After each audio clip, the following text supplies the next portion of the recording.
என் அன்பு குழந்தையே, இந்த நாளில் உனக்கு ஒன்றல்ல 4 வரங்களை அளிக்கின்றேன். இந்த வரங்களை மனதார பெற்றுக்கொண்டால் மகிழ்வாக வாழ்வாய். இந்த வரங்களை நீ பெற்றுக்கொள்வதற்கான வழிமுறைகளையும் கூறுகின்றேன். உனது நிழல் உன்னை பின்பற்றி வருவது போன்று நீ உன்னுடைய மனதை பின்தொடர்ந்து சென்ற வண்ணம் இருக்கின்றாய். எப்பொழுது மனதிற்கு நீதான் எஜமானன் என்பதை மறந்து விடுகின்றாய். நீ பலமுறை உன்னுடைய மனதை மாற்ற முயற்சித்துக் கொண்டுதான் இருக்கின்றாய். என்னுடைய வார்த்தைகள் உன்னுடைய மனதை கரைத்துக் கொண்டுதான் இருக்கின்றது. இனி தன்னம்பிக்கையோடு இருப்பேன், இனி நான் வெற்றியை நோக்கி பயணிப்பேன் என்று நீ நினைக்கவும் ஆரம்பித்து விடுகின்றாய். ஆனாலும் சிறிது நேரத்திலேயே உன்னுடைய மனம் உன்னை குழப்ப ஆரம்பித்து விடுகின்றது. இவையெல்லாம் நடக்குமா, இவையெல்லாம் கிடைக்குமா என்று உன்னுடைய மனமே உன்னை அடிமையாக்கி கொண்டிருக்கின்றது. இந்த எதிர்மறையான மனதின் வார்த்தைகளை கேட்டு கேட்டு நீ உன்னுடைய மனதையே எஜமானனாக கருத துவங்கிவிட்டாய். இந்த மனதின் வார்த்தைகளை நீ ஏற்றுக்கொள்ளும் போது மனம் இங்கே எஜமானர் ஆகின்றது. நீ இங்கே அடிமையாகி விடுகின்றாய். உன்னுடைய எண்ணங்களை நீ உனது கட்டுப்பாட்டில் வைத்திருந்தால் நீ அடைய நினைக்கும் எதையும் நிச்சயம் நீ அடைந்து விடலாம். சரி, எண்ணத்தை எப்படி நான் கட்டுப்பாட்டில் வைப்பது என்று கேட்கின்றாய். இது என்னுடைய எண்ணம் என்று உரிமை கொண்டாடாதே. எந்த ஒரு விஷயத்திலும் உன்னுடைய எண்ணத்திற்கு எதிர்மறையான சக்தியை அளித்து விடாதே. ஒவ்வொரு முறையும் உனக்கு எதிர்மறையான சிந்தனைகள் தோன்றும் போதெல்லாம் நீ அதையே நினைத்து பயந்து விடுகின்றாய். அந்த நொடி முதலே உன்னை சுற்றி என்ன நிகழ்வுகள் நடந்தாலும் இது இப்படி ஆகிவிடுமா அல்லது அப்படி ஆகிவிடுமா, இது கெட்ட அறிகுறிகளா என்றெல்லாம் அதிகமாக சிந்திக்க தொடங்கி விடுகின்றாய். உன்னுள் இருக்கும் எதிர்மறையான விளக்கை நான் அணைத்து விடு என்று கூறுகின்றேன். நீயும் அதை அணைத்து விடத்தான் ஆசைப்படுகின்றாய். ஆனால் அதற்கு பதிலாக விளக்கிற்கு மேலும் மேலும் எண்ணெயை ஊற்றிக் கொண்டிருக்கின்றாய். இதுதான் உன்னுடைய பிரச்சனை. ஒரு கையால் விளக்கின் சுடரை அணைக்க முயற்சித்துக் கொண்டே மறு கையால் விளக்கிற்கு எண்ணெய் ஊற்றவும் செய்கின்றாய். முதலில் எண்ணெய் ஊற்றுவதை நிறுத்து. எதிர்மறையான சிந்தனைகளுக்கு பின்னால் நீ செல்வதை நிறுத்து. அந்த இடத்தில் நேர்மறையான ஒரு விளக்கை இன்னும் பிரகாசமாக எரிய செய். உன்னுடைய நேர்மறை விளக்கின் ஒளியில் உன்னுடைய எதிர்மறை விளக்கின் ஒளி அடங்கி போகட்டும்.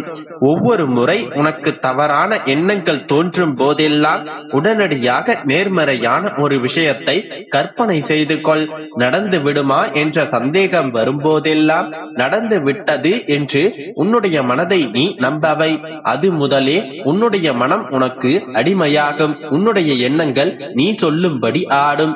உனது கட்டுப்பாட்டிற்குள் அது வந்துவிடும். எல்லாவற்றிற்கும் நீ எஜமானன் ஆகிவிடுவாய். இந்த உண்மைகளை புரிந்து கொண்டாய் அல்லவா? இதோ இத்தருணமே உனக்கான 4 வரங்களை நீ பெற்றுக் கொள்ளலாம்.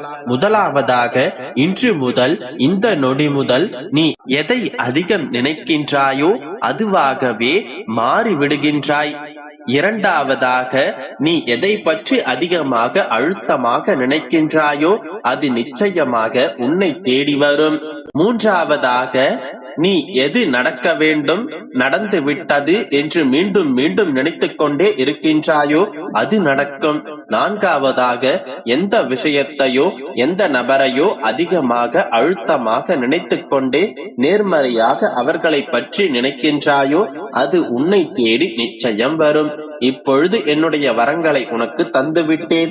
அந்த வரங்களை செயலாற்றுவது உன்னுடைய கரங்களில் உள்ளது. இன்று முதலே உன்னுடைய வாழ்க்கையில் எது நடக்க வேண்டும் என்பதை நீயே தீர்மானித்துக் கொள். நல்லவற்றை நினைத்தால் நல்லதே நடக்கும்.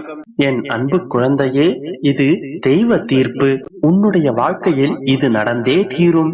பிள்ளையே, உனக்காகவே காத்திருக்கிறேன். என் முன்னே அமர்ந்து இதை முழுமையாக கேள். உன்னுடைய கண்ணீரும் கவலைகளும் காணாமல் போய்விடும். என் குழந்தையே, உன்னுடைய வாழ்க்கையில் எப்போதும் 2 வழிகள் இருக்கும்.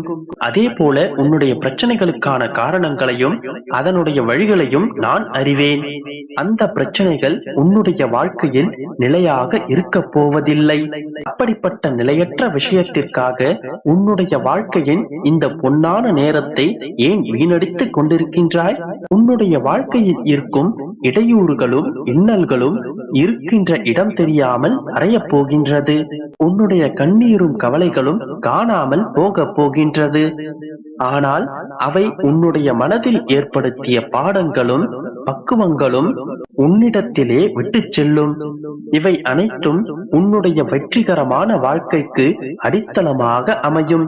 உன்னை நான் வானுயர உயரச் செய்வேன். இப்பொழுது சொல்கிறேன் கேள். உன்னுடைய எண்ணங்கள் அனைத்தும் வண்ணங்களாக மாறும். உன்னுடைய இலக்கை நோக்கி நீ நகர்ந்து செல்.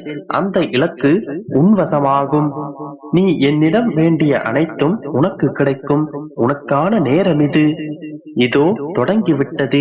நீ வளமாகவும் பலமாகவும் வாழ்ந்து படிப்படியாக முன்னேறுவாய். என்னுடைய பிள்ளைகளுக்கான வாழ்க்கையில் கவலைகளுக்கு இடம் இருக்காது. என் குழந்தையே, இனி உன்னுடைய வாழ்க்கையில் ஏக்கங்களும் கண்ணீரும் இதன் பிறகு இருக்காது. உன்னுடைய துயரங்கள் அனைத்தையும் நான் போக்கிவிட்டேன். உன்னுடைய அப்பா நான் உன்னுடனே இருப்பேன். சற்று பொறுமையாக காத்திரு. நம்பிக்கையை மட்டும் உன்னுடைய கைகளில் பற்றிக்கொள். பிள்ளையே, இதுவரை நீ பட்ட கஷ்டங்கள் அனைத்தும் தூள் தூளாக போக போகின்றது. உன்னுடைய வாழ்க்கையில் நீ என்று என்னை அப்பா என்று கூறினாயோ, எப்பொழுது நீ என்னை சரணடைந்தாயோ, அன்று முதலே உன்னை நான் என்னுடைய பிள்ளையாக ஏற்றுக்கொண்டேன். அப்படி இருக்கையில் என்னுடைய பிள்ளையின் வாழ்க்கையில் நான் எப்படி இருளை சூழ விட்டு விடுவேன்? பல கவலைகளை உன்னுடைய மனதில் வைத்துக் கொண்டு வாடிப்போய் இருக்கின்றாய். பல்வேறு பழக்கங்கள், இன்னல்கள், பிரச்சனைகளுக்கிடையில் போராடி கொண்டிருக்கின்றாய். உன்னுடைய வாழ்க்கையில் இதுவரை நீ பயணித்த பாதைகளை நான் பார்த்து கொண்டுதான் இருக்கின்றேன். சந்தோஷத்தை விட துன்பங்கள், துயரங்கள் உன்னுடைய பாதையில் நிறைந்திருக்கின்றது. எனக்கு மட்டுமே தெரியும் என்னுடைய குழந்தையால் எவ்வளவு பாரங்களை சுமக்க முடியும் என்று. கலங்காதே, என்றும் நான் உன்னுடனே இருக்கின்றேன். நீ படும் துன்பங்களை பார்த்து முதலில் வருத்தப்படுவது நானாகத்தான் இருப்பேன். அதே போல நீ படும் சந்தோஷத்தை பார்த்து அதிகம் சந்தோஷப்படுவதும் நானாகத்தான் இருப்பேன். உன்னுடைய வாழ்க்கைக்கு நிச்சயமாக நான் சரியான நியாயத்தை வழங்குவேன். அதுவரை நீ பொறுமையாக காத்திரு. நம்பிக்கையோடு இரு. நல்லதே நடக்கும். என் அன்பு குழந்தையே, இன்னும் நடக்கவில்லையே, எப்பொழுது நடக்கும் என்ற மனநிலையில் இருந்தால் இந்த பதிவை முழுமையாக கேள். கவனமாகவும் கேள். என் வார்த்தை உனக்கு மட்டுமே புரியும். இங்கு நான் எப்படியெல்லாம் கஷ்டப்பட்டு கொண்டிருக்கிறேன், என்னை பார்க்க என் அப்பா வரவில்லையே என்று நீ